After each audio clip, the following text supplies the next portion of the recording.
So, ఇంకా నా జర్నీలో ఇది డే 2. సో, ఎర్లీ మార్నింగ్ 4:30 4:45 అట్లా తిరుపతి రీచ్ అయ్యా బస్సులో. తాజ్ హోటల్ ఎదురుగా ఆపిండు. సో, అక్కడి నుంచి ఇంకా లేట్ చేయకుండా డైరెక్ట్గా అలిపిరికి రీచ్ అయిపోయాం. సో, అక్కడ భూదేవి కాంప్లెక్స్ ఉంటుందంట. అక్కడ దర్శన్ టోకెన్స్ ఇస్తారు. సో, భూదేవి కాంప్లెక్స్ దగ్గర లైన్ కట్టేసి దర్శన్ టోకెన్స్ కోసం చూసాం. సో, ఎవరైనా వచ్చేవాళ్ళు తిరుపతి వచ్చేవాళ్ళు ఒకటైతే గుర్తుంచుకోండి, ఎర్లీ మార్నింగ్ తిరుపతిలో ఉండడానికి ట్రై చేయండి. బికాస్ ఎర్లీ మార్నింగే దర్శన టోకెన్స్ అనేవి ఇస్తారు కిందన భూదేవి కాంప్లెక్స్లో. మీరు నడిచి వచ్చినట్టయితే డైరెక్ట్ అలిపిరికి వచ్చేయచ్చు. భూదేవి కాంప్లెక్స్లో ఇస్తారు. లేకపోతే మీరు బస్సు ఎక్కువ వస్తే ఇక్కడ bus stop near by Srinivas complex, ఇంకొకటి రైల్వే స్టేషన్ దగ్గర ఇంకొక కాంప్లెక్స్ అట్లా ఉంటుంది.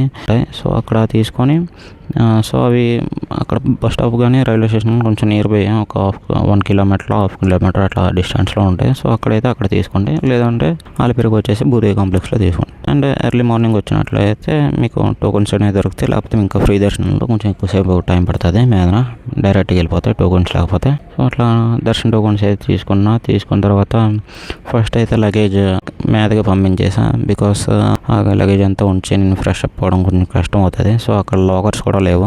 ఎక్కడైనా లాకర్లో పెట్టి మనం ఫ్రెష్ అప్ అవుదామంటే. సో, కావాల్సిన లగేజ్ ఏదో చిన్నది మూడే ఉంచుకొని నేను ఫ్రెష్ అప్ అవ్వడానికి ఆ లగేజ్ మీద పంపించేసి నేను ఫ్రెష్ అప్ అవ్వడానికి వెళ్ళా. సో, వీరముడు అక్కడ పక్క బయట షాప్లో ఉన్న వాళ్ళకి చూడమని చెప్పేసి అక్కడ పెట్టేసి ఫ్రెష్ అప్ అవ్వడానికి వెళ్ళి ఇంకా ఫ్రెష్ అప్ అయ్యి వచ్చేసి సో మెట్లు ఎక్కడం స్టార్ట్ చేశాను. 9:30 అయింది. సో, ఇది ఫస్ట్ పార్ట్. అండ్ మెట్లు ఎక్కి ఏ టైంకి వెళ్ళా మీదకి రీచ్ అయ్యా.